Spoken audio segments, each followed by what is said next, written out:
I'm an empty nester. I only have one child, a daughter. She's in college now. When I was in college, I got the news that one of my fallopian tubes were scarred over from endometriosis, so I couldn't have children.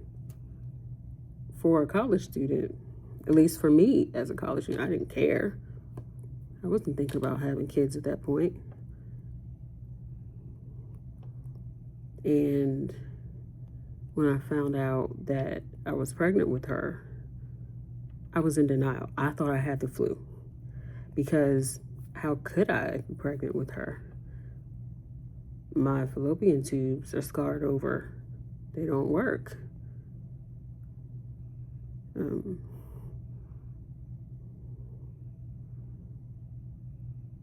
And during that pregnancy, I was under a lot of stress at work. I was a contractor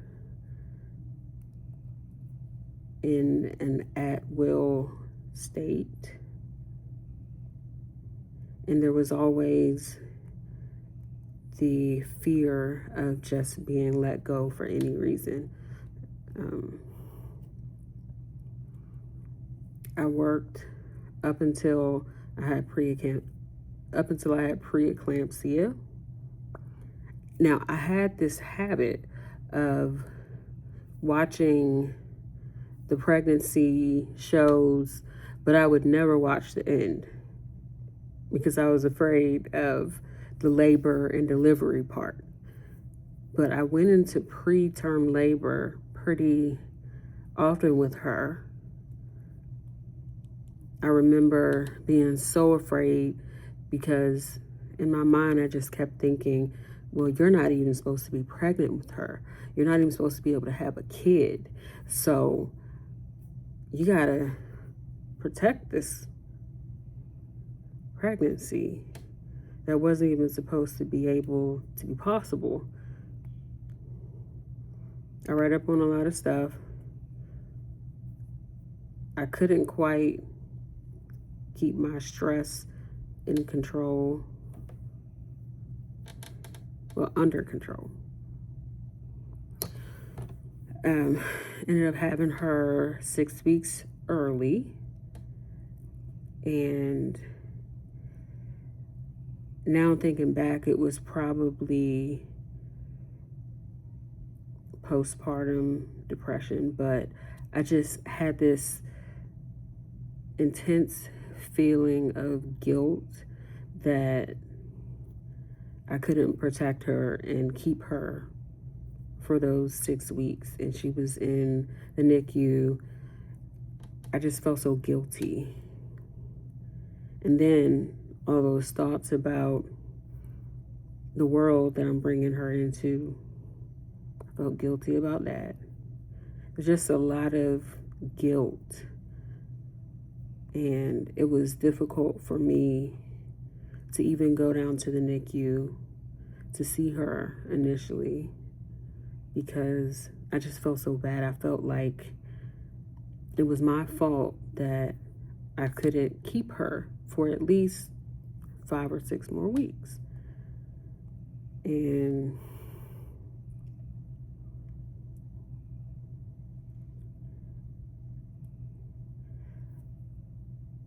I always wanted to protect her. So even when I was younger, I always said, well, I don't want kids, but if I had kids, I'd like to have the easier option, which would be boys, because, you don't have to worry about all the things that comes with being a girl and then a woman living under patriarchy and worrying about her safety. But I'm glad I ended up having a daughter because I was able to heal a lot of things within me, within myself, and just tell her all the things that I think will help her. And boys aren't really easier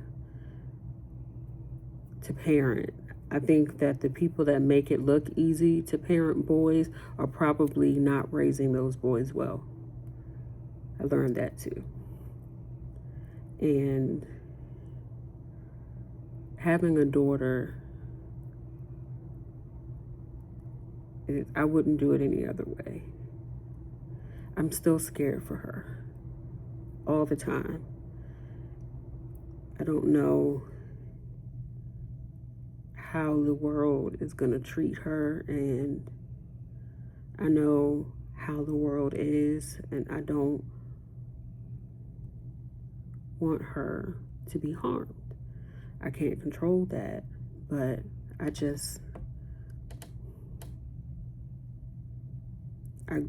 she grew in my body. Her heartbeat happened in my body. Now she's out and she's growing up, and she'll be legally an adult soon. I still see my baby, and I start to think about how it must have felt for my mom, for any parents, but especially as a mother. You know, you grew them in you, and they came from your body, and now I remember, what was it? I think it was a video that Tabitha Brown did, and it helped me. She mentioned how her children are not hers, you know, the ownership, they are their own person, and she's helping to raise another person, not her thing. And that helped me, and of course therapy, to understand that I'm not raising up my daughter to be mine forever so that I can have control over her. The whole point is to raise her in a way where she's a good person, and she trusts herself, and letting her know that my love is unconditional.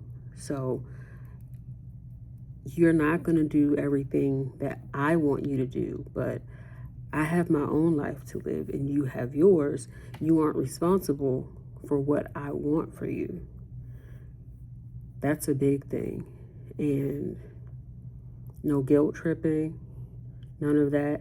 And I really made it a point to let her know that just because she is a girl growing into womanhood, you do not need to labor behind anybody. And that's a cycle that I actively break. Your value is in who you are as a person. It's not in servitude. No, that's not the way to go. And I was parentified. Part of me not wanting a lot of kids has a lot to do with not wanting to parentify my own child. And if I only have one child, I know that I can't fall into that type of behavior out of necessity. I understand why I was parentified. It was, you have parents working. My mom was working far away.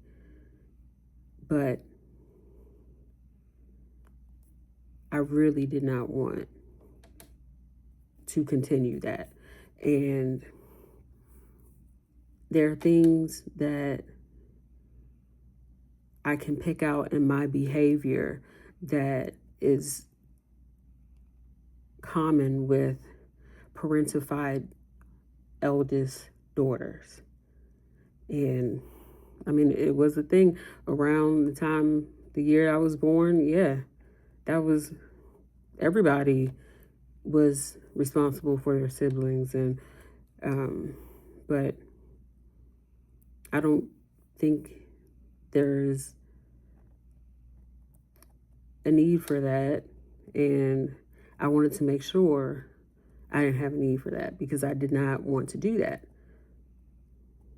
And there were times where I would look at what my daughter was doing and compare it to what I was doing at her age. And it felt good because while from the outside you would say, oh, well, when I was her age, I was doing this, this, this, and this. Yes, because you were not a child. You were taking on responsibilities that children should not have to take on. And I truly enjoyed watching her have a childhood without responsibility. It healed something. And she is far away from home. And she's gorgeous. There are people who don't like that she's confident and that she's gorgeous and that she knows she's gorgeous. And she's intelligent. Some might find that intimidating. They would only find it intimidating because there's something wrong with them. I'm a girl's girl, and if something wrong with you. Anyway, but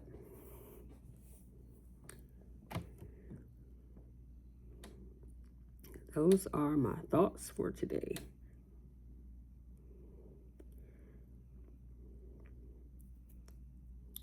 I always said, oh no, I'm only having one kid, one and done. I didn't expect the done part to happen so quickly. All I see is my baby. She's about to be 18.